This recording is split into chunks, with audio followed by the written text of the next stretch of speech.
안녕하십니까.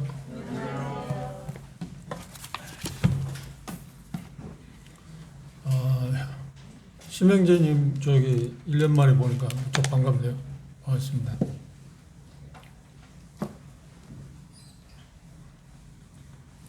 오늘 마태복음 7장에 있는 말씀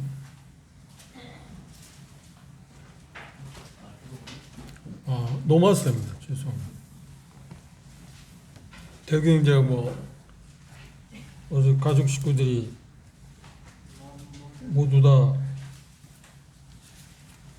코로나 문제가 생겼다고 충격받았나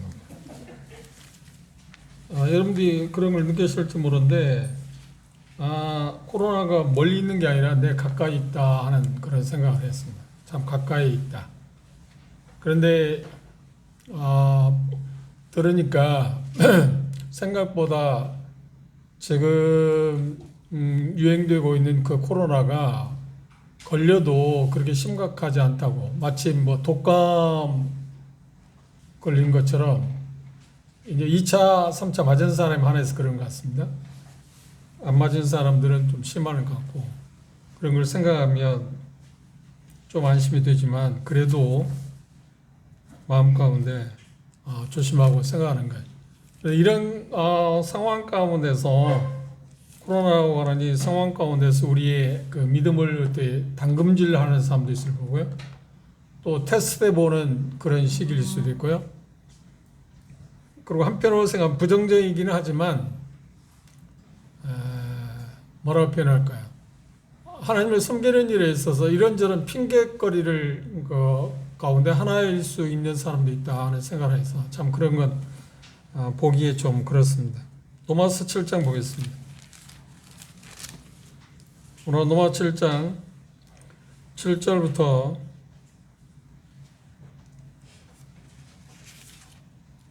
25절에 있는 말씀까지 다 봐야겠지만 생각계상 오늘은 먼저 로마서 7장 7절부터 25절에 있는 말씀까지 다 보지 않고 23절까지만 우선 보겠습니다. 한 절씩 교도하겠습니다. 로마 7장 7절 제가 먼저 읽겠습니다. 그런즉 우리가 무슨 말하리요? 율법이 죄냐? 그럴 수 없느니라. 율법으로 말미암지 않고는 내가 죄를 알지 못하였으니 곧 율법이 탐내지 말라 하지 아니하였다면 내가 탐심을 알지 못하였으리라. 그러나 제가 기회를 타서 계명으로 말미암아 내 손에서 온갖 탐심을 이루었나니 이는 율법이 없으면 죄가 죽은 것이라. 전에 법을 깨닫지 못할 때에는 내가 살았더니 계명의 이름에 죄는 살아나고 나는 죽었도다.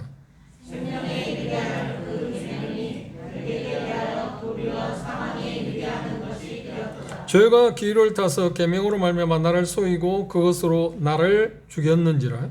이로보건대 율법은 거룩하고 계명도 거룩하고 의로우며 선하도다. 그런즉 선한 것이 내게 사망이 되었느냐? 그럴 수 없느니라. 오직 죄가 죄로 드러나기 위하여 선한 그것으로 말미암아 나를 죽게 만들었으니 이는 계명으로 말미암아 죄로 심히 죄되게 하려 함이라. 우리가 율법은 신령한 줄 알거니와 나는 육신에 속하여 죄 아래에 팔렸도다. 너희 행하는 것을 내가 알지 못하노니 곧 원하는 이것은 행하지 아니하고 도리어 미워하는 것을 함이라. 만일 내가 원하지 아니하는 그것을 행하면 내가 이로써 율법이 선한 것을 시인하노니 이제는 이것을 행하는 자가 내가 아니요 내 속에 거하는 죄니라. 내 속 곧 내 육신에 선한 것이 거하지 아니하는 줄을 아노니 원하는 내게 있으나 선을 행하는 것은 없노라. 내가 원하는 바 선은 하지 아니하고 도리어 원치 아니하는 바 악을 행하는도다. 만일 내가 원하지 아니하는 그것을 하면 이를 행하는 자는 내가 아니요 내 속에 거하는 죄니라. 거기까지 봅시다. 20절에 있는 말씀까지 보겠습니다. 로마 7장은 말씀드린 것처럼 생각보다 어려운 장입니다. 대단히 어렵게 되어 있는 것처럼 보입니다. 그런데 자세히 보시면 그렇게 어려운 것은 아닙니다. 이론적으로 접근해 보면 그렇게 어려운 건 아니라고 하는 걸 생각할 수 있어요. 오늘은 노아 7장 7절에서부터 끝절에 있는 말씀과 시간이 되면 그 말씀이 의미하는 바가 뭔가를 좀 이렇게 쉽게 한 절씩 설명해 드리는 게 필요하다고 그렇게 생각합니다. 언뜻 보면 여러분들 우리가 함께 읽었지만 또 집에서 노아 7장을 여러분 읽을 때 이게 무슨 말이지? 무엇을 말하고 있는지 하고 이렇게 혼돈되고 이해될 듯 하면서 이해하기 어려운 그런 부분들이 없지 않아 있습니다. 그런데 가장 중요한 것은 여기 노아서 7절부터 7장 7절에서부터 25절은 뭘 지금 이야기하냐면 우리가 율법으로부터 죽음으로써 율법에서 노아서 7장 1절에서 5절에서 그랬잖아요. 우리 율법에 대해 죽었다고 그랬잖아요. 율법에 대해 죽었다고 하면 율법에서 해방된 거 아니에요? 그렇죠? 그렇다고 하면 율법에 문제가 있다는 것이냐? 그러니까 말씀드린 것처럼 전에 우리가 생각했던 첫 남편이 율법으로 묘사했습니다. 그런데 그 율법은 선하고 아름답고 모든 요구하는 것이 좋은 것인데 그 부인으로 하여금 그것을 할 수 있는 힘을 주지 못한다. 부여하지 못한다 그랬습니다. 그런데 문제가 뭐냐면 율법이 문제가 있는 게 아니라 그 부인으로 이야기하는 아내라고 묘사되어 있는 그 여자가 문제라는 겁니다. 그런데 우리는 곧잘 오해하기를 이 율법이 없으면 우리가 훨씬 더 편하고 자유스러울 텐데 여기 표현한 대로 해방되고 영적인 어떤 쉼을 누릴 수 있을 때 율법이 있기 때문에 더 어려운 게 아닌가 생각하기 쉽습니다. 그렇지 않다고 하는 것을 지금 바울사도는 로마서 7장 7절부터 25절에서 율법에 문제가 있다고 하는가 문제가 있는 것인가 하는 것에 대해서 그렇지 않다고 하는 것을 지금 반론을 이야기하고 있습니다. 율법이 좋은 거다. 여기 표현 가운데 그런 말씀을 했지 않나요? 바울은 결론적으로 뭐라고 표현했나? 여기 표현을 보시면 12절에 보면 이로 보건대 율법도 거룩하며 계명도 거룩하며 의로우며 선하도다. 그건 다 좋은 거라고 그랬잖아요. 율법 자체가 나쁜 건 아닙니다. 문제가 뭐냐 하면 그 율법을 접하는 우리들에게 문제가 있다. 우리들에게 문제가 있다. 그 남편이 요구하고 있는 것은 다 좋은 건데 선하고 아름답고 귀한 것인데 그걸 달성할 수 있는 힘이 우리에게 없는 우리에게 문제가 있지. 율법 그 요구하는 율법 자체가 문제가 있는 건 아니라는 말이에요. 이게 지금 바울 사도는 그걸 이야기하면서 뭐라고 하냐면 자기의 어떤 경험을 이야기하고 있어요. 경험을 지금 하나하나 세세하게 들어가면서 지금 설명하고 있어요. 설명해 주고 있습니다. 그러면 생각을 해 보십시오. 이제 하나씩 생각해. 7절에 보시면 그런데 우리가 무슨 말 하리요? 율법이 죄냐? 그럴 수 없다. 지금 설명한 겁니다. 율법에서 해방되었다고 하는 것은 뭘 말하냐면 율법이 우리를 억압하고 굴레를 씌우고 우리랑 자유를 주지 않고 그렇죠? 노예 생활을 하게 노예로 만드는 것처럼 마치 보이지만 율법 자체가 그런 힘을 갖고 있지 않다는 겁니다. 문제는 뭐냐면 우리가 그 율법이 요구하는 것을 부응하지 못하고 그것에 대해서 우리가 순종하지 못한 우리에게 문제가 있지 율법에 문제가 있다고 하는 거 아닙니다. 그런데 우리는 종종 뭘 이야기하냐면 율법이 문제가 있다고 생각합니다. 쉬운 말로 지금 바로 여기 이야기하는 것은 우리의 일상적인 생활에서 비교해 본다면 유추해서 생각해 본다 이렇게 생각할 수 있습니다. 전에도 잠시 하겠습니다만 마약법이 있지 않나요? 마약법이 여러 명이라는 의미가 있나요 없나요? 아무런 의미가 없어요. 우리에게는 현재 그렇죠? 약물에 우리는 중독된 일이 없고 약물에 대해서는 관심조차 없지 않나요? 그러나 소수의 사람은 약물로 인해서 자기 문제를 해결할 수 있다고 생각하고 그런 사람들에게나 그 마약법이 대단히 문제가 되어 있지만 대다수의 국민들에게는 우리에게 심지어 우리에게는 마약법은 아무런 문제가 없어요. 그렇죠? 그것에 우리는 자유스러워요. 있고 없고 상관없이. 그런데 누구에게만 문제가 되는 겁니까? 그 마약법이 누구에게만 문제가 되는 거예요? 그것에 매달려 있는 사람들. 그렇죠? 그러면 마약의 법에 대해서 만든 국가에서 그걸 제정하는 세계적인 겁니다. 그걸 제정하는 이유는 뭔가요? 그것이 우리의 삶 가운데 문제를 가져다 주기 때문에 그것을 방지하기 위해서 만든 거 아닌가요? 그렇죠? 똑같이 그게 있으면 그 법이 적용하고 있으면 활발하게 활동하고 있으면 여기 표현하는데 기회를 부여하고 있음에도 불구하고 어떤 사람에는 그 법이 아무런 의미가 없고요. 어떤 사람에는 그게 엄청난 제재를 가져다 준다는 것입니다. 율법이 마찬가지입니다. 성경에서 말하고 있는 하나님께서 우리에게 주어진 율법이 어떤 것을 요구하고 할 때 그것은 다 좋은 것인데도 불구하고 문제는 우리가 그걸 지킬 수 있는 힘이 없기 때문에 문제가 있지 그 자체가 문제가 있는 건 아니라 그 오해하지 말라는 겁니다. 그래서 지금 바울사도는 자기의 경험을 지금 수리하고 있습니다. 여기 보시면 법이 어떻게 이야기했나요?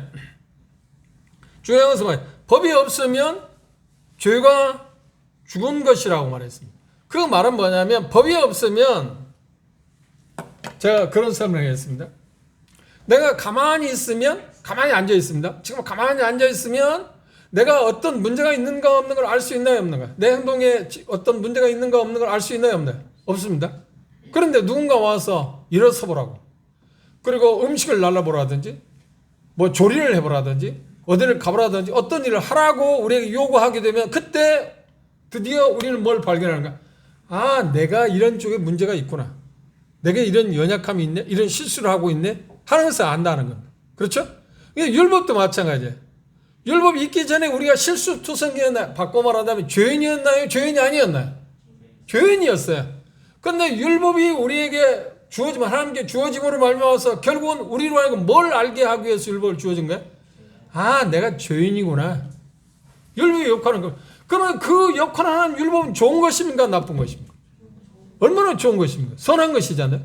왜냐하면 나 자신의 진정한 모습을 알게 해서 그것으로 끝나는 게 아니라 그것 때문에 알므로 말해서 내가 죄인이라는 것을 알므로 말미암아서 죄인에서 벗어날 수 있는 길을 하나님이 또 마련했으니까. 그건 뭔가? 두 번째 남편이라고 이야기하는 예수 그리스도를 준비하셨잖아요. 그분은 우리에게 주셨잖아요.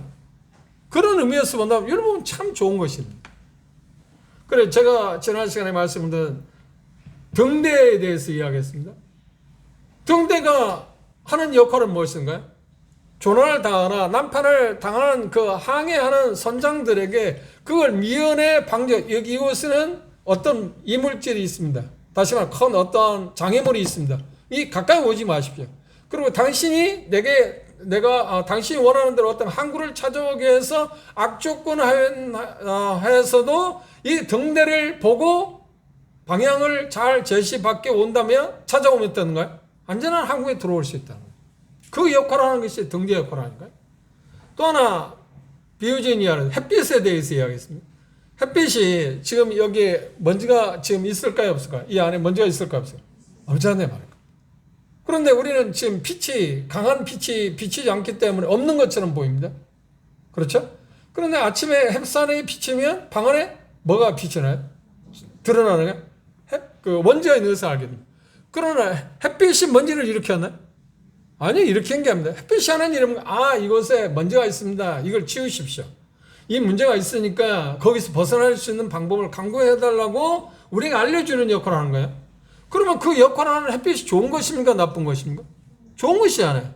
문제는 햇빛이 비침으로 말미암아서 햇빛이 비침으로 말미암아서 방 안에 먼지가 있다는 것을 알매도 불구하고 그걸 치울 생각이 없다든지 그것으로 인해서 어떤 해를 입을 수 있다는 걸 알려줬는데 불구하고 그걸 제거하는 일을 하지 못해서 건강상의 문제를 당하게 되면 그 사람에게 문제지. 햇빛에 문제 있는 건 아니잖아.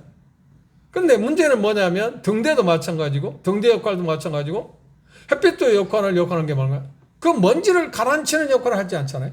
그리고 등대 자체가 항해하는 사람들을 구조하는 역할을 하지 않잖아요. 구조하는데 도움을 줄 뿐이지.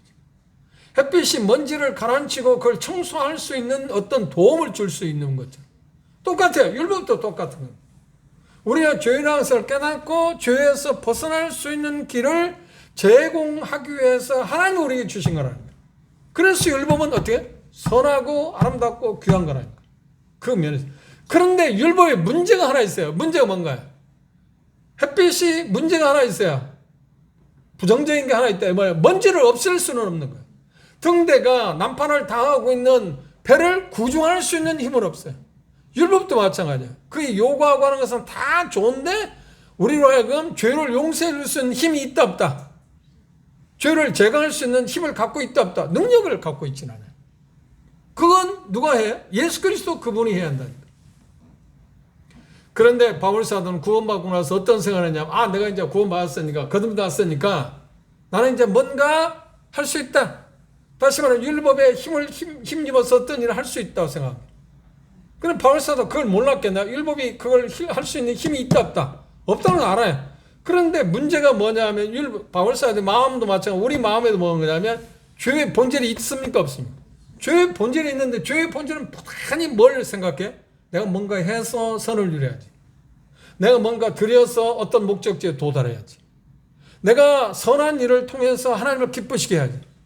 그것이 온통 우리 마음 가운데 자아라고 하는 옛사람이라고 하는 것이 우리에게 존재하고 있다는 거예요. 바울사도 마찬가지였어요. 그런데 이 로마서 7장에 있는 말씀을 어떤 형제님이 우리 주변에 있는 그 어떤 그 유명한 박사입니다. 박윤선 박사라면 일반적으로 장로교회에서는 그분이 총신학의 뭐 교수 오래 하시고 대단히 저명한 인사입니다. 그분의 강해서를 보면 로마서 7장의 이야기는 바울사도 구원받기 전의 이야기라는 거예요. 구원받기 전의 이야기는. 왜냐하면 구원받는 사람은 이런 갈등을 겪을 수가 없다고 이야기했어요. 그분의 책에 보면. 그런데 어떤 형제님이 시티아에서 강의하면서 그 내용을 그대로 받아들여서 이야기했어요. 자기가 생각할 때 그럴 것 같거든요. 그것 때문에 문제가 됐어요. 그래서 결국은 시티아에서 그 형제님을 로마서 강의하는 것을 중지시켰어요. 왜냐하면 그건 성경적이 아닌가. 왜 그러냐면 여기 바울 사도가 지금 구원받은 이후에 이 경험을 이야기한 건가?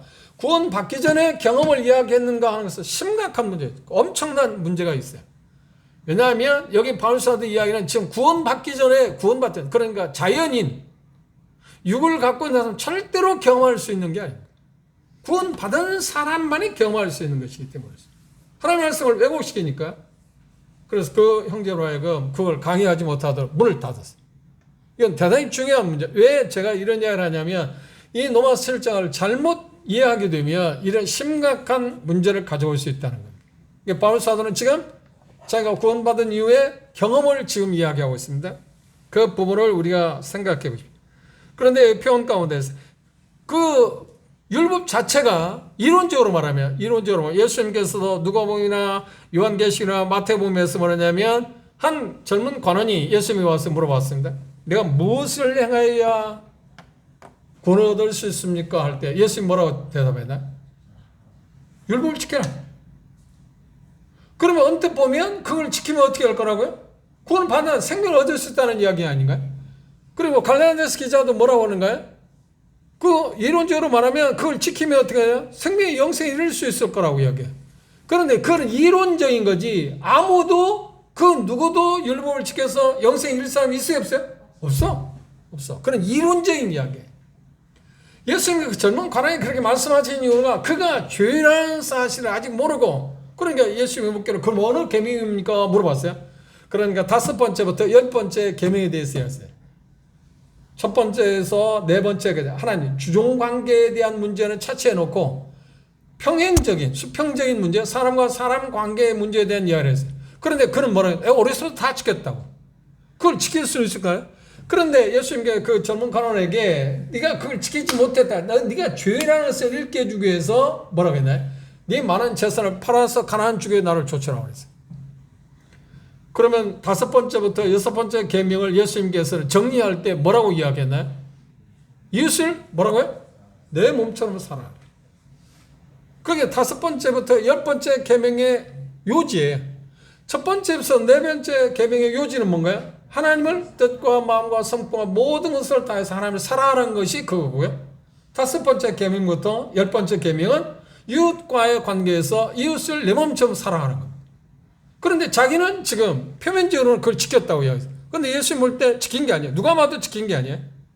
그래서 네가 그걸 지키지 못한 사람인 것을 읽게 해주기 위해서 네 재산을 팔아서 가난한 사람 주래. 그런데 마태복음 뭐라고 그랬습니까? 19장에 보면 그가 재산에 말하고 근심하러 돌아갔다. 그 말은 뭘 말하는 거야? 자, 이웃을 사랑한 일이 있어요? 없어요? 없어요. 이웃을 사랑한 게 없어요. 예수님이 말씀하신 이유는 그가 죄인한 것을 읽게 해주기 위해서 지금 바울사도 여기 말하고 있는 것처럼 율법을 그에게 적용시키보라고 한 거예요. 그런데 그런 율법의 표면적인 것만 생각했지 내면적인 것은 생각하지 말고 자기는 지켰다고 한 거예요. 생각해보세요. 그게 욕심이 없었어요? 탐심이 없었겠어요? 왜 탐심이 없어요? 그런데 여기 5번째부터 10번째 계명 가운데 사람이 가장 참 벗어나기 어려운 계명이 하나 있는데 뭐냐? 욕심, 탐심이라는 거. 그러니까 탐심에 대해서 이야기했습니다. 그렇죠? 계명이 탐심이라는 거. 그런데 그 계명이 전에 내게 전달되기 전에는, 오기 전에는 탐심이 내게 있었어요, 없었어요? 있었어요. 아까 이야기한 것처럼 내가 가만히 있을 때는 나는 아무런 실수를 하지 않는 사람처럼 느껴져요. 그런데 움직이라, 이것도 해보고 저것도 해보라고 할 때, 아, 내가 이것도 못하네, 내가 이건 잘하네, 그걸 알 수 있는 거잖아. 탐심이라는 계명을 딱 던져지니까 그때 내 마음에 탐심이 있었어요, 이미. 그게 그러니까 계명이 우리에게 탐심을 만들어낸 게 아니라 우리 마음 가운데 있는 탐심이라는 것이 있다는 것을 뭐야? 단지 드러내 준 거라니까요. 햇빛처럼. 등대가 조난을 당할 거냐 안 당할 거냐 비춰주는 것처럼. 일부 역할이 그거예요. 지금 바울사도 하는 말은 그런 것입니다. 선한데, 그러니까 생명에 이르게 할 그 법이 우리가 그걸 지킬 수 있는 힘이 없고 우리 근본적으로 죄가 우리 안에 있기 때문에 결국은 어떤 거예요? 그게 어떻게 사망에 이르게 되었다는 거예요. 죽음 가운데 이르게 되었다는 거예요. 그러면 율법이 그렇게 만들었는가요? 문제는 내게 있다는 말입니다. 문제는 나에게 있는 거예요. 문제는 나에게 있어요. 그런데 바울 사도가 생각한 것은 자기가 구원받고 나서, 회심하고 나서 그게 언제 있었는가는 우리가 생각해 볼 수는 없습니다. 다메섹에서 사도행전 9장에 보면 다메섹 동산에서 주님을 만났잖아요. 그 이후에 그는 빌보 쓸 때 뭐라고 했냐면 그냥 표면적으로는 나는 모든 사람 앞에서 깨끗한 사람, 의로운, 율법에 흠이 없는 사람. 그 말은 뭐냐면 율법을 다 지켜서 완성하고 그것에 대해서 저촉되는 게 하나도 없었다는 말이 아니고 아무도 그런 사람이 없어요. 딱 한 분 있어요. 누구라고요? 예수님밖에 없어요. 바울은 그 말이 아니고 쉽게 말하면 표면적으로 율법이 요구하고는 뭐 11조를 드린다든지 어떤 그런 것들에 대해서 흠이 없다는 거예요. 그 말은 뭘 이야기하냐면 누가복음 1장에도 사가랴라는 제사장이 있어. 그런 율법에 흠이 없다고 말했어. 온전한 사람이다 말했습니다. 그 말은 무엇이냐면 하나님께서 말씀하신 대로 제사 드리는 그 법에 따라 제사 드리는 일을 제대로 했다는 것. 그것을 율법으로 흠이 없다고 말했어. 율법을 완성 잘 다 하나도 열에서 하나에서 10번째 계명까지 613가지 조문에서 하지 말라 하라고 한 그 계명을 다 지켰다는 말이 아니고 그 아무도 없다니까요. 그런데 이제 바울 사도는 구원을 받았을 때 여기 7장의 1절에서 5절에 있는 말씀처럼 이제 뭘 발견했나요? 아, 내가 율법에 대해 죽었다는 것을 발견했어요. 누구와 함께? 예수 그리스도와 함께 장사 지낼 때 자기도 죽었다는 걸 알겠습니다. 그리고 끝난 게 아니라 예수 그리스도 부활할 때 자기도 이제 새롭게 살았다. 그래, 부활의 생명은 뭐냐는 거예요. 그걸 새 생명이라고 표현해서 새 생명의 목적은 뭔가요? 하나님을 위해서 살아가기 위한 것입니다. 그런데 하나님을 위해 살아가게 하는 것이 우리 마음 가운데 구원받게 될 때 주어졌는데 심어졌어. 이식이라고 하는 거 아시죠? 의학수술, 의학 용어 가운데 이식, 심장 이식을 한다. 그런 새로운 생명이 우리 마음 가운데 이제 심어졌습니다. 그걸 다른 표현으로 말하면 성령님이 우리 안에 내주하셨다는 말 됩니다. 그리스도가 우리 안에 계시다는 말 되고요. 하나님께서 우리 안에 행하신다는 말 되고요. 근데 가장 더 성경적인 표현은 성경인지 아니다고 하는 것마다 가장 쉽게 이해하기 위해서는 뭐냐면 성령님이 우리 안에 내주하셔서 하나님을 기쁘시게 할 수 있는 힘이 우리에게 주어졌다는 겁니다. 그런데 그 마음이 새 생명이 새로운 사람이 우리 마음 가운데 들어오긴 했지만 그러면 여전히 우리 안에 뭐가 들어있었다고요? 들어오기 전에 뭐가 있었다? 옛사람이 있어요. 옛사람. 에베소에서 옛사람을 벗어버리고 새사람을 입으라고 그랬잖아요. 옛사람이 있어요. 그런데 새 사람이 들어올 때 생명이 들어올 때 옛사람이 없어진 게 아니야. 나간 게 아니야. 여전히 잠재되어 있고 뭐가 들어와 있어요? 새 생명이 들어와 있어요. 그럼 우리 안에는 뭐가 지금 가축전을 벌이고 있습니다. 옛사람하고 새 사람이 싸우고 있는 거예요. 그게 구원받은 사람의 특성이라니까요. 지금 로마서 7장의 이야기는 뭐냐면 그 갈등을 지금 이야기하고 있어요. 자기 선을 행하려고, 새 생명 선을 행하려고 하잖아요. 그런데 문제가 뭐예요? 이 옛사람은 그걸 못하게 하는 거예요. 그런데 자기 안에 바울사도 이 말씀에서 깨달은 게 뭐냐? 아, 자기가 구원받았음에도 자기 안에 뭐가 있다는 걸 몰랐다고요? 죄. 다시 말하면 죄의 본질이 자기 안에 있다고 하는 것을 몰랐다는 거예요. 그런데 바울사도만 그 경험을 한 게 아니라 여러분도 저도 마찬가지고 구원받게 됐을 때 아, 나는 이제 죄를 짓지 않겠구나. 그렇죠? 나는 이제 죄를 안 지을 수 있어. 왜? 성령이 오셨으니까. 예수님이 오셨으니까. 그런데 한 가지 모르는 게 뭐냐면 예수님이 우리 안에 오셨지만, 성령이 우리 안에 오셨지만, 새 생명이 오셨지만, 들어왔지만, 새 사람이 와 있지만, 여전히 우리 마음 가운데 뭐가 존재하고 있었다는 걸 몰랐다고요? 옛사람이 있다는 걸 몰랐다. 옛사람이 있었다는 걸 몰랐다. 그러니까 새 생명만, 새 사람만 어떤 활동을 하게 되면, 거기에 제대로 활동하게 되면, 옛사람은 이미 어떻게 했느냐? 율법에 대해 표현했으면, 그게 무용지물이 되었습니다. 힘을 발휘할 수 없게 만들어 놨습니다. 어떻게? 예수 그리스도의 십자가의 죽음을 통해서 처리했습니다. 그런데도 중요한 게 뭐냐면 자꾸만 뭐가 나타난다고요? 우리의 마음 가운데, 우리의 삶 가운데 드러난다고. 하나님을 기쁘시게 하고자 하는 새 사람이 있는가 하면 하나님에 대해서 저항하고 반대하고 그 율법이 요구하는 것을 지키지 못하게 하는 그런적인 뭐가 있다고요? 옛사람이 있다. 그것의 갈등을 지금 로마서 7장에서 바울사도는 표현했는데 이런 면에서 저런 면에서 지금 표현하고 있어요. 근데 근본적인 건 바로 그걸 이야기하고 있어요. 우리 안에 새 사람하고 옛 사람이 계속해서 싸우고 있다. 그래서 갈라디아 5장에 뭐냐면 이제 성령을 쫓아 행하라. 그리고 로마 7장에서 이야기하는 대로 이제 묵은 것으로 섬기는 게 아니라 의문의 거로 섬기는 게 아니라 뭐로 섬긴다? 새로운 영으로 성령님으로 우리가 이제 하나님을 섬긴다. 그 말은 하나님을 기쁘시게 하고 거룩한 삶을 살고 의로운 사람이 되기 위해 살 수 있는 것은 율법이 지시하는 것에 따라 살아가는 게 이렇게 하면 그렇게 되겠지. 이렇게 하지 않으면 되겠지. 그게 아니고 그거 상관없이 그렇죠? 전에 말씀드렸어. 구원 받게 되면 법이 우리에게서 완전히 없어졌다는 말입니까? 여전히 우리 마음 가운데서 영향을 행사하고 있다는 말입니다. 영향을 행사하고 있는데 그걸 성취하는 것은 우리 힘이 아니라 누구의 힘으로 한다고요? 성령님으로 힘으로 한다는 것을 율법에서 벗어났다고 표현했어요. 그런데 혹자는 우리들 가운데 형제들 가운데도 그렇게 이야기하는 사람이 있었잖아. 이제 다 죽었어. 이게 바울서는 한때 착각한 게 그겁니다. 우리도 한때 착각한 게 그겁니다. 뭘 착각했다? 우리가 새 생명이 있는가 하면 옛사람이 여전히 존재하고 있어. 그걸 바울서는 7장에서 말해 육신이라는 말을 썼어요. 육신이라는 말을 썼어요. 육신이 뭐예요? 옛사람. 거듭나 이제 아담의 로마서 5장으로 말하면 아담의 본성, 죄의 씨가 여전히 우리에게 남아있다고 하는 것을 지금 바울사도는 이야기하고 있습니다. 그러면 로마서 7장 13절에서 21절의 내용은 11절에서 내린 결론에 대한 지금 설명입니다. 12절에서 뭐라고 했나요? 12절 한번 보십시오. 그런즉 선한 것이 내게 사망이 되는, 이 선한 것은 뭘 말하는 거예요? 지금 율법에 대해서 이야기합니다. 그러니까 의역하면 그런즉 율법이 내게 대해 사망이 되었느냐? 그럴 수 없다. 그렇죠. 문제는 뭐냐면 율법이 우리를 죄짓게 하는 게 아니라는 거야. 죄의 결과는 사망인데 사망이 이르게 한 게 아니다. 문제는 뭐냐? 그걸 지키지 못한 데가 문제가 있고 그 결과 때문에 우리가 사망이 이른 거지. 율법이 우리를 그렇게 가게 하지 않았다는 말인데. 오직 죄가 죄로 드러나기 위하여 선한 그것으로, 선한이 뭐란가요? 율법이 우리가 죄인인데 죄인이라는 것을 알려주는 역할이 율법이 하는 역할이라는 거예요. 그걸 지금 이야기했습니다. 자, 다시 보십시오. 선한 그것으로 말미암아, 그런데 중요한 건 뭐라고 하네? 선한 그것으로 말미암아 나를 죽게 만들었으니 이는 계명으로 말미암아 죄를 심히 죄되게 했다. 죽게 만들었다는 말은 뭔가? 결국 율법이 우리라는 거 어디에 이르게 했다고요? 결국은 그걸 지키지 못했기 때문에 우리는 어디에 도착해? 종착지는 어디에? 죽음밖에 없잖아요. 그런데 죽음에 이르게 한 것은 율법이 한 거예요. 율법이 요구한 것을 지키지 못한 난가요.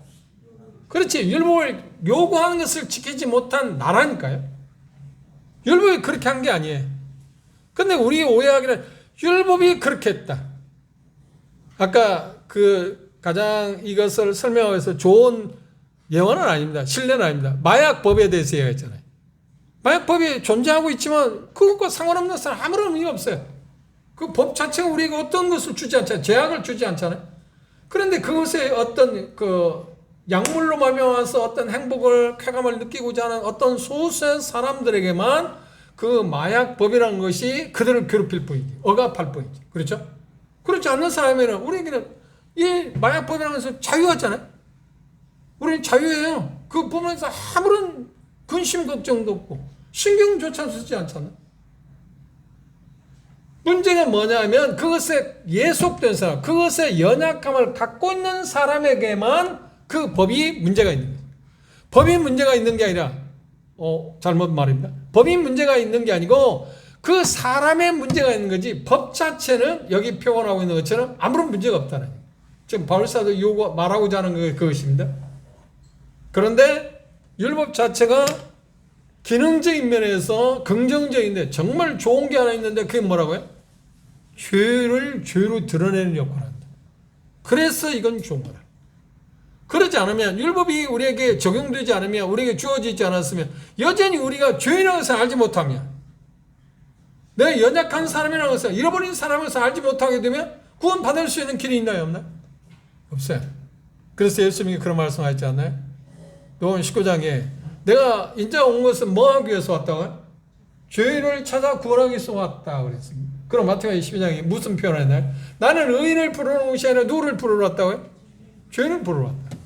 그러니까 자기가 죄인의 것을 깨닫지 않고서는 예수님을 필요로 하지 않을 것이고 결국은 구원을 받을 수 있어요 없어요? 죄사함을 받을 수 있어요 없죠? 그런데 죄사함을 받을 수 있는 영향력을 역할을 하게 하기 위해서 하나님 뭘 주었다고요? 율법을 주었다. 법을 주었다. 그 법이 없이는 내가 죄인을 하지 못하니까.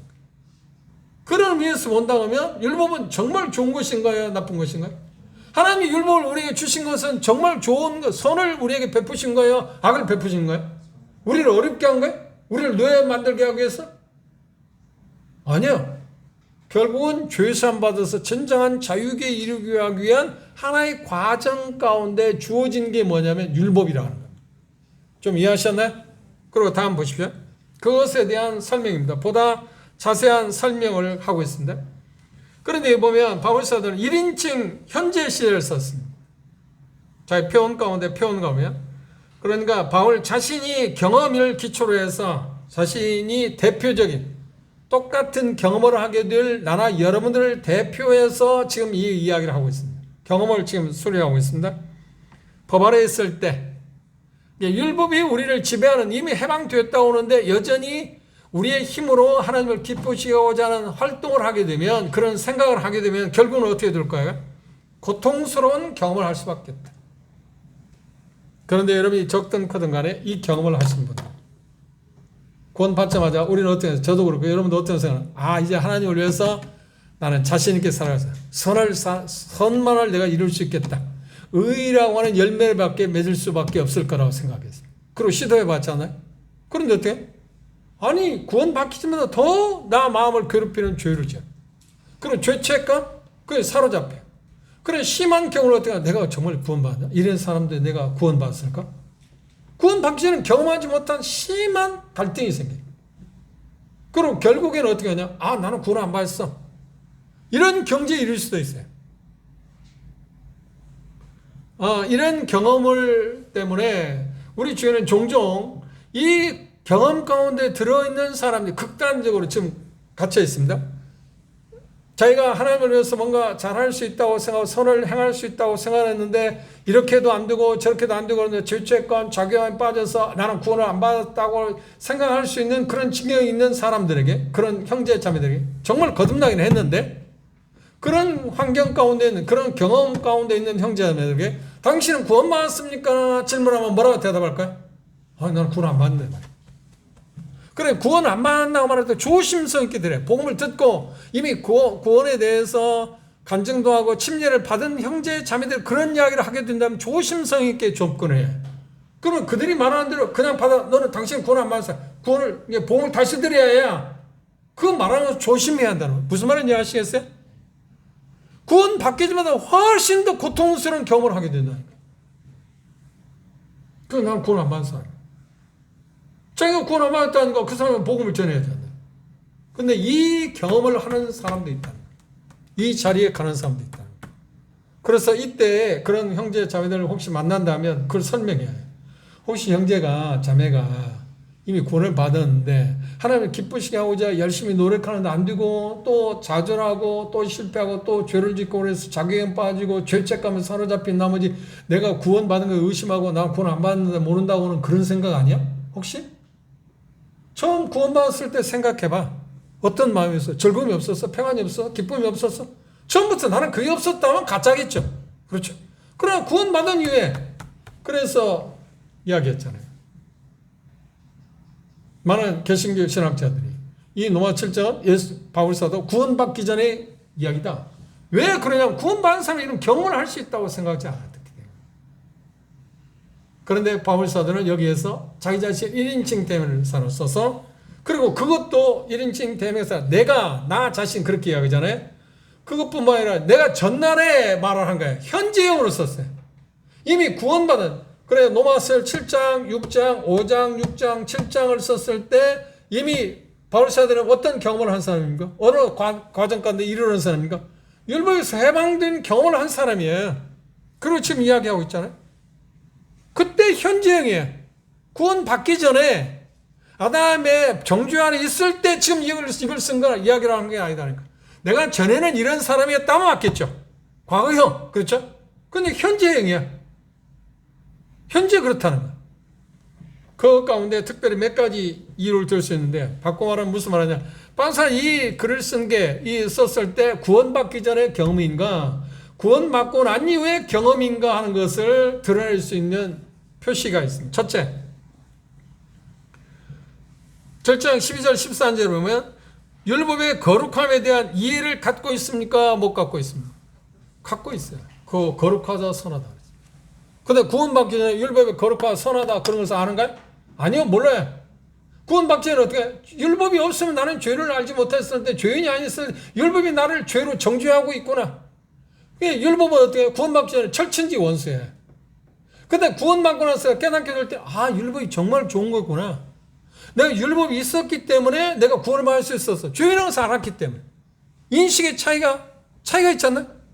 구원받기 전에 율법에 대한 생각하고 구원받은 뒤에 율법의 생각이 다른가요? 똑같은가요? 전혀 다른 거라니까. 선하다는 것을 알 수가 없어요. 구원받기 전에. 근데 바울사는 여기 말해서 선하고 아름답고 귀한 거라고 하잖아.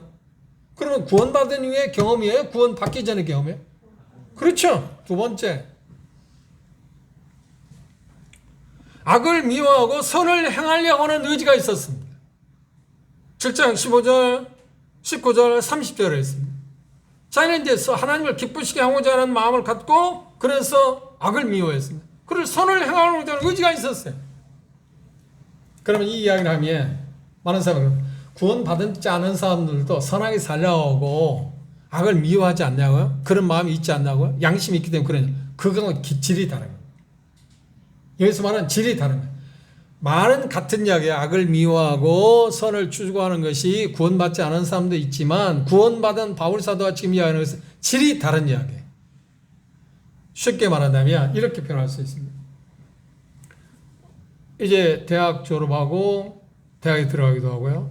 중고등학교를 졸업하고 중고등학교 들어가지 않나요?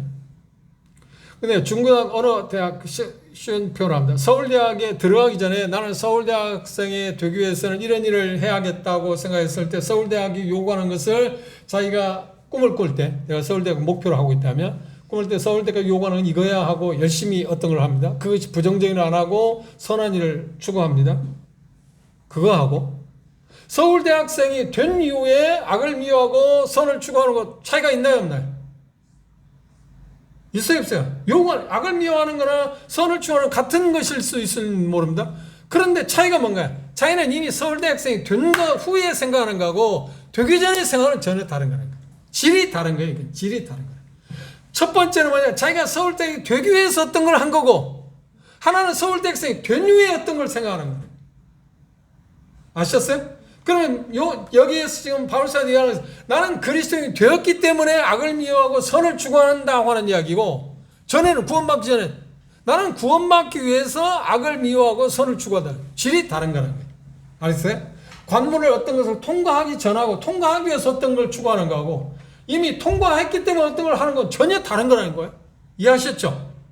그것 때문에 바울사도 이야기는 구원받은 이의 경험이다. 세 번째. 자신이 원하지 않는 악을 행하는 그 세력으로부터 자신 안에 결국은 그렇게 했을 때 자신 안에 뭔가 있다는 걸 발견했어요? 옛사람이 있다는 죄가 있다는 것을 발견했어요. 이것은 누구에게만 있는가요? 구원받은 사람만이 경험하는 겁니다. 구원받지 않은 사람, 자연인은 이 경험을 할 수 있는 게 아니에요. 자기 안에 다시 말하면 죄 때문에 죄를 범한다고 하는 것을 어느 정도 알 수 있는 사람이 있을지 모르지만 자연인들이 물어보면 아무리 똑똑한 사람일지라도 물어보면 당신이 죄를 범하기 때문에 죄인입니까? 죄인이기 때문에 죄를 범합니까? 뭐라고 대답하겠어요? 다 전자로 여기죠. 죄를 범하기 때문에 죄인이죠. 그 아무리 똑똑한 훌륭한 도덕군자랄지라도 그렇게 대답해요. 그러나 그리스도를 믿은 사람은 어떤가요? 아니야, 내가 죄인 때문에 죄를 범하는다. 이거 차이가 있잖아요. 바울사는 지금 그걸 이야기해요. 네 번째, 이 경험에서 구원받은 이후의 이야기를 하면서 속사람으로는 하나님의 법을 즐거워한다고 고백하고 있잖아요. 7장 20절에 그렇잖아요. 새 사람. 22절 보십시오. 7장 22절. 내 속 사람으로는 하나님을 즐거워하되 내 지체 속에서 한 다른 법이 내 마음의 법과 싸워 내 지체 속에 있는 죄의 법 아래로 나를 사로잡아 오는 것을 보는도다. 그러면 이 말은 무슨 말이에요? 잘 보세요. 그러니까 새 사람, 그렇죠? 우리가 구원받기 새 사람이 왔다고 그러잖아요. 새 사람이 왔기 때문에 새 사람은 뭘 추구해? 여기 표현하고 있는 것처럼 하나님의 법을 추구해. 하나님을 이제 기쁘시게 하고자 하는 마음이 생겼어요. 구원받기 전에 하나님에 대해 관심이 있어 없어요? 하나님을 기쁘시게 하는 마음이 있어 없어요? 없죠. 구원받기 전인데 어떻게 하나님을 기쁘시게 해요? 물론 이 이야기를 할 때 바울 사도는 구원받기 전에도 하나님을 어떻게 하면 기쁘시게 할 것인가 하고 율법의 가르침을 받고 살았기 때문에 그걸 추구하긴 했어요. 그게 전혀 없었던 건 아니에요. 그런데 아까 얘기했습니다. 그것은 무엇 때문에 했나요? 구원받기 전에 그렇게 하나님을 기쁘시게 하고자 했던 목적이 어디에 있었나요? 그래야만 구원을 받을 수 있다 생각했기 때문에. 그런데 이 바울사는 지금 이야기하면서 이미 구원을 받았기 때문에 하나님을 기쁘시게 하고자 하는 거예요. 그 차이를 분명하게 하셔야 해요. 구원받지 않은 사람은 뭔가 도달하기 위해서 선을 하고 구원받은 사람은 이미 도달했기 때문에 그분을 기쁘시게 하고자 하는 것이 전혀 다른, 질이 다른 거라니까. 그 차이를 우리는 분명히 기억해. 그럼 확실하게 선을 거예요. 그리고 그걸 마음에 드시고 하나님을 즐거워하되 내 지체 속에서 한 다른 법이, 다른 법이 뭔가요? 옛사람이, 그렇죠? 율법이 요구하는 다른 법이 내 마음 법과 싸워 내 지체 속에 있는 죄의 법 아래로 나를 사로잡아. 그게 더 강하게 나를 지배한다는 거예요. 그러면 이때 바울사도 지금 이야기하는 건 뭔가요? 쉽게 하면 이렇게 이야기할 수 있어요. 마차 여러분 아시죠? 마차는 일반적으로 뒤에 있든 앞에 있든 끌어가는 곳이 한쪽에만 있잖아요. 그렇죠? 마차를 끌어가는 한쪽에만 있잖아요. 끌어가는 쪽이. 그런데 지금 바울사가 이야기하는 것은 쌍두마차. 앞에서 끌어가는 말도 있고 뒤에서 끌어가는 마차는 지금 중간에 있습니다. 근데 앞에도 끌어가고 뒤에도 끌어가는 게 있다는 거예요. 이게 구원받은 사람이에요. 지금 바울사도가 갈등을 겪고 있는 지금 심정의 마음 가운데 일어나고 있는 갈등을 지향해서 앞에서 끌어가고 있는 마차는 뭔가요? 새 사람은 앞으로 가려고 그래요. 어느 쪽을 향해 가고자? 하나님의 선하시게 하는 쪽으로 가고자 합니다. 그런데 이 뒤쪽 왼쪽에 있는 마차는 옛사람은 어느 쪽으로 걸어갑니다. 죄의 법으로 자꾸 그러는 거예요. 지금 이야기하고 있어요. 그런데 바울사도 마음 가운데 뭘 발견했나요? 하나님에서 끌어가고자 하는 그쪽으로 가려고 하는데 자기도 모르게 어느 쪽으로 끌어가는 새로운 게 왔다고요? 발견했다고요? 있다고요? 죄의 법으로 끌어가는 법이 그게 있다. 마차가. 그 가운데 지금 바울사는 계세요. 우리 가운데 우리 저도 그렇고 여러분도 지금 우리의 일상생활은 대단한 수가 이 가운데 지금 있어요. 이 사이에 끼어 있어요. 그래서 어떤 경우에 승리할 때는 어느 쪽입니까? 이쪽에 완전히 나를 내어주는 거고. 뭐 오늘 살 때 대경제는 믿음이라는 것은 그 자리에 우리를 자신을 내어놓는다고 그랬잖아요. 우리들 자신들이 넘어서 6장에서 말하고 의의 병기를 드린다. 우리 자신 그분에게 드리면 우리는 어느 쪽으로 갑니까? 성령이 이끄는 쪽으로 가면 우리는 어떻게 해요? 하나님 기쁘시게 하는 갈 수밖에 없잖아요. 그러면 이게 없어요, 있어요? 있어요, 여전히 있어. 그런데 이쪽 힘보다 이쪽 힘이 세니까 어느 쪽으로? 오른쪽으로 가요. 그런데 이쪽으로 가는 것을 우리가 한다고 하지만 그쪽에 우리를 자신 온전히 들이지 못할 때 어떻게 하는가? 이쪽이 더 강해. 옛사람이, 본성이 말. 그걸 자라고도 하고 육신이라도 하고 여기 보면 옛사람이다 표현하기도 합니다. 그럼 이쪽으로 가자. 그럼 이쪽에 힘이 없어서인가요? 아니면 이쪽이 더 힘이 강하다는 말인가요? 아니 이쪽이 더 힘이 강해. 문제는 말은 누구냐면 이 가운데 껴있는 내가 어느 쪽으로 마음을 기울이냐. 어느 쪽으로 자신을 줄 거냐, 어느 쪽으로 자신을 드릴 거냐, 내가 맡길 거냐에 따라서 이쪽이 강하기도 하고 이쪽이 정하기도 약하기도 한다. 근데 훨씬 이쪽이 강하죠. 성령님의 힘이 전능하신 분이니까. 그런데 죄의 힘은 어떤가요? 그게 못지않게 강한 힘을 갖고 있어요. 그런데 우리 육체는 일종의, 우리 육체는 본성은 어떻게 했다? 어느 쪽을 좋아한다고요? 이쪽이 아니라 오른쪽이 아니라 성령님을 쫓아가고자 하는, 하나님을 쫓아가고자 하는 쪽이 아니라 어느 쪽으로? 육신을 쫓아가는 게 더 강하더라고요. 이 죄의 본성이 그렇게 강한 거죠. 그럼 본성적으로 그걸 더 좋아한다는 거예요. 음식으로 말하면 여러분이 뭘 음식을 좋아합니까? 저에게 종종 어느 집회를 가면 형님 그 강사로 왔으니까 어떤 음식을 좋아하십니까? 그때 대답이 참 어려워요. 뭘 좋아한다고 딱히 어떤 좋아한다고 할 수 없어요. 그러면 뭐라고 얘기하냐면 제가 이제 바닷가 가까운데 만일에 집회로 간다고 생각하겠어요? 그러면 이쪽 나는 특산물 주십시오. 특산물의 음식을 주십시오. 뭐 육지에 어떤 지역에 간다고 해보세요. 만약에 문경을 갔다 해보세요. 그럼 문경에서 형제하면 뭘 먹기를 좋아하시고 음식은 거의 비슷비슷하잖아요. 근데 이 특산물이 뭡니까? 그럼 그 특산물이 맞는 걸 그냥 주면 돼요. 그게 제가 좋아하는 거니까. 그렇게 이야기하잖아요. 그런데 지금 제 이야기는 뭐냐면 제가 만일에 A라는 음식을 좋아한다고 생각해보세요. A라는 음식을 좋아합니다. 그런데 본성적으로 그걸 좋아하는 거예요. 다른 어떤 것보다 그 음식을 좋아해요. 그게 이미 몸에 배었습니다. 그렇죠? A라고 하면 이야기할 어려운 게 사과라고 생각합니다. 사과를 내가 정말 어떤 과일보다 좋아한다고 생각해요. 좋아해요. 실제로. 그게 내 본성입니다. 지금 본성이라는 말입니다. 사과를 좋아하는 후천적으로 내가 좋아하기 시작한 거예요. 뭐 건강 문제가 있어서 2000년 1월 4일 그 이도현 방송하다가 폐 질환을 이길 수 있는 좋은 과일이 있는데 그게 배랍니다. 배가 첫 번째, 배는 비싸잖아요. 근데 그 다음 뭐냐, 사과랍니다. 그래서 매일 거의 끊임없이 아침, 점심 배를 반쪽씩 먹습니다. 작은 건 하나씩 먹습니다. 지금도 여전히 똑같이 먹습니다. 사과를 좋아합니다. 본성이 사과라고 생각해 보십시다. 그런데 배를 누가 줬어요? 새로운 게 배가 맛있잖아요. 배를 먹어. 그래, 배가 참 달콤하게 맛있네? 그런데도 사과 맛이 본성적으로 있기 때문에 이게 내게서 없어져요? 안 없어져요? 자리 잡고 있어. 그게 사과 보면 배보다는 이걸 더 좋아. 이게 똑같은 이치야. 제가 쉽게 설명해서 이야기합니다. 새 사람이 좋아하는 것 쪽에 새로운 것이 왔는데, 그런데 옛부터 좋아하는, 본성적으로 좋아하는 것이 딱 나를 잡고 있기 때문에 그게 힘이 얼마나 강하겠어요. 나를 쥐어 잡고 있는 게. 그렇죠? 그런데 이 새로운 생명, 성령님의 힘이 강하기는 하지만, 너무나도 강하지만, 문제는 뭐냐면 중간에 있는 마차의 역할을 하고 있는 내가 어느 쪽으로 나를 드릴 거냐에 따라서 오른쪽으로도 갈 수 있고, 하나님을 기쁘시게 하는 쪽으로 갈 수 있고, 아니면 죄를 짓는 쪽으로 갈 수 있다. 그럼 문제는 누가 있나요? 문제는 누구에게 있나요? 그렇죠. 나에게 있어요. 그래서 로마서 6장의 것은 의의 병기로 그분이 드려요. 그렇죠? 앞에서 설명했잖아요. 의의 병기로 드리는 것에 대해서 이야기를 했습니다. 그래서 로마서 이 7장은 분명히 바울사도가 구원받고 난 이후에 구원받고 난 직후에 아마 이런 경험을 했겠죠. 그렇죠? 그것에 대해서 이야기를 하고 있습니다. 본성적인 것이 우리에게 있다. 그래서 여기 말씀에 보면 변화된 인식이 그에게 있었습니다. 구원받기 전에. 그 다음 변화된 의지가 있었습니다. 그 다음 뭔가요? 그것에 대한 깊은 인식이 있어요. 새로운 차원의 인식이 있어요. 그게 뭘 이야기하냐면 제가 말씀드린 것처럼 구원받기 전에 바울사도는 율법에 열심히 있었습니다. 율법에 대해서 누구보다 열심히 했어요. 그런데 율법에 대해 열심히 있었던 이유는 뭔가요?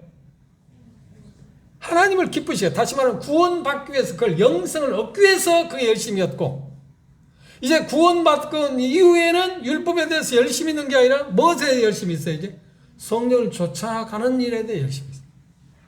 율법으로 인해서 우리는 하나님을 기쁘시게 할 수가 없으니까. 단지 왜냐하면 그 역할이 죄를 죄로 드러나게 하는 역할을 하기 뿐입니다. 새로운 힘을 부여하지 못하니까. 그래서 우리가 이제 해야 할, 관심을 줘야 할 것은 뭔가요? 결론적인 부분을 보십시오. 끝 부분을 보십시오. 로마서 7장 6절 보십시오. 이렇게 이야기했습니다. 이제는 우리가 얽매였던 것에 대하여 죽었으므로 율법에서 벗어났어. 이러므로 결론입니다. 우리가 영의 새로운 것으로 섬길 것이요 의문의 묵은 것으로 하지 않을까. 그 말은 뭔가? 이제 육신에 따라 살 것이 아니라 성령의 인도하심에 따라 살아야 한다. 이거. 그런데 오늘 이야기의 핵심 골자는 뭐냐면 율법에서 해방되었다고 그럴 때 율법이 그러면 나쁜 거냐? 그렇지 않다는 것을 이야기하고 있고, 두 번째는 뭔가요? 자기 자신이 율법적인 생각에서 여전히 하나님을 기쁘시게 하려고 노력하고는 있는데 자기 자신 마음 가운데 두 마음이 있다. 두 성품이 있다는 것을 발견하고 싸움 가운데, 그런 갈등 가운데 자기 있다는 것을 발견했다. 그건 뭔가요? 새 사람하고 옛 사람의 싸움터에 자기가 있다는 것을, 바꿔 말하면 바울 사도의 마음 가운데, 제 마음과 여러분 마음 가운데 현재도 존재하고 있는 게 뭐냐면 옛 사람하고 새 사람이 계속 싸우고 있어요. 뭔 싸움? 세력 다툼. 누가 권좌에 올 거냐? 줄 거냐? 그럼 누가 결정해? 그렇죠. 나 자신, 여러분 자신. 성령님을 권좌에 두면 그걸 성령 쫓아야 한다는데, 우리는 자연스럽게 승리하는 사람을 삽니다. 근데 육신을 권좌에 두면 우리 어디? 죄를 짓습니다. 그래 결국은 어떤가요? 사망의 몸에 숨어 나를 건져줄 거라고 할 때 멸망받는다는 말이 아니야. 아름다운 열매를 맺지 못한다는 말을 그렇게 표현했습니다. 그건 차오시 다음 시간에 그 부분에 대해서 좀 더 생각해 보도록 하겠습니다. 중요한 것은 그것입니다. 구원받은 이후에 우리 마음 가운데 구원받기 전보다 훨씬 더 깊은 갈등이 있을 수 있다. 차이는 뭔가요? 구원받은 이후에는 뭔가 어떤 것에 도달하기 위해서, 구원의 관문을 도달하기 위해서 우리가 노력하는 게 아니고 이미 도달한 이후에 하나님을 기쁘시게 하기 위해서 갈등이 있는 거고, 구원받기 전에 하나님을 기쁘시게 하기 위해서 하지만 목표를 갖고 있지만 결국은 뭐 때문에? 영생을 얻기 위해서 자기가 노력하는, 어떤 관문을 들어가기 위한 거하고 이미 관문을 통과한 후에 갈등하고 차이를 지금 설명했습니다. 바울사는 자기 경험을 설명했습니다. 가장 중요한 핵심 가운데 빼놓을 수 있는 게 뭔가요? 율법이 하는 역할입니다. 율법이 하는 역할은 뭔가요? 죄로 드러나게 하는 역할을 하지, 우리라고 하면 선한 삶을 살아가는 일에 힘을 주지는 못한다. 선한 삶을 살아가게, 하나님을 기쁘시게 하는 일에 힘을 부여하는 것은 뭐밖에 없다고요? 성령. 그래서 의문의 묵은 것으로 하지 않고 영의 새로운 것으로 한다. 그것을 이제 우리는 해방의 기쁨을 맛보는 로마서 8장에 가서 드디어 결론적인 부분을 우리가 보게 될 것입니다. 그걸 마음 가운데 생각하시고 오늘 메시지를 여러분들 생각하시면서 로마서 7장 1절부터 다시 25절에 있는 말씀까지를 몇 번이고 한번 의미를 생각해서 읽어보십시오. 그리고 그것이 의미하는 것을 하나씩 하나씩 되뇌어 보십시오. 그러면 이 말씀이 이런 의미구나, 이런 의미구나 하는 것을 알 수 있을 것입니다. 기도합시다.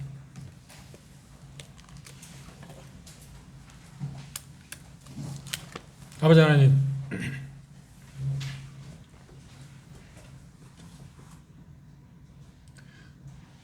우리로 하여금 우리의 구주 주님 되시는 분을 필요로 한다고 하는 사실을 깨닫도록 보게 하기 위해서 하나님께서는 우리에게 법이라고 하는 놀라운 선물을 주셨습니다. 율법이 오기 전에는 우리가 이미 탐욕자고 부패한 자고 잃어버린 사람인데도 불구하고 그것 알지 못하고 살았습니다. 그런데 어느 날 복음의 한 부분인 우리가 죄인이라는 사실을, 우리가 하나님을 기쁘시게 할 수 있는 사람이 아닌 사실, 하나님의 영광에 이르지 못한 모든 사람이 하나님의 정죄 아래 있다는 이 놀라운 율법을 우리에게 주시고 우리의 정나는 모습을 보게 하셨고, 그래 결국 복음의 핵심인 우리 주 예수 그리스도의 은혜의 복음, 믿음으로만, 은혜로 말미암아서만 영생 얻을 수 있는 놀라운 이 은혜의 복음을 듣게 하시고 그것의 선물을 받아 누릴 수 있게 해주신 것을 감사합니다. 율법의 역할이 우리로 하여금 의로운 삶을 살아내도록 할 수 있는 힘도 없고 그 일에 눈꽃만큼도 기여할 수 없다는 것을 우리가 잘 이해하지 못합니다. 우리는 뭔가 우리의 힘에 의해서, 우리들 자신의 노력에 의해서 하나님을 기쁘시게 할 수 있다는 착각에 우리가 자주 빠지곤 합니다. 구원받았음에도 불구하고 그것이 바울사도 구원받은 후에 자기 경험을 통해서 율법이 참 선하고 아름답다는 사실, 그 이유가 우리가 죄인임에 불구하고 죄인임을 알지 못했지만 이게 죄인이라는 사실을 깨닫게 해주고 또 구원받은 이후에 여전히 우리 안에 죄가 있다는 사실을 밝혀준 데에 율법 자체가 의롭고 선하고 아름답다고 표현한 것을 오늘 우리가 들었습니다. 이 부분에 대해서 우리는 수없이 갈등을 겪고 현재 우리들 가운데 이 부분 때문에 우리가 여전히 내적인 싸움 가운데 지금 놓여있는 형제자매들이 있을 것입니다. 이 로마 7장의 말씀이 적나라하게 우리에게 비춰주셔서 내가 이곳에서 해방받을 수 있기 위해서 하나님께서 우리에게 말씀하신 그 모습들을 잘 받아들일 수 있게 하시고 보게 하시고 그래 결국 내 안에는 새 사람과 옛 사람이 여전히 존재하고 있고 여전히 싸우고 있는 갈등의 장소이고 결국 승리할 수 있는 것은 의의 변기로 우리들 자신들을 성령께 내어드리는 성령을 쫓아 행하는 의문에 묵은 것이 아닌 영의 새로운 것으로 하나님을 섬길 수밖에 없다는 그것이 승리의 비결이라는 놀라운 사실을 우리라금 조금씩 경험하고 또 승리할 수 있는 길에 나아가도록 도와주시옵소서. 이 말씀의 의미를 우리에게 밝혀주시고 열어주셔서 보고 깨닫도록 도와주시옵소서. 예수 그리스도의 이름으로 아버지 하나님 기도하옵나이다. 아멘.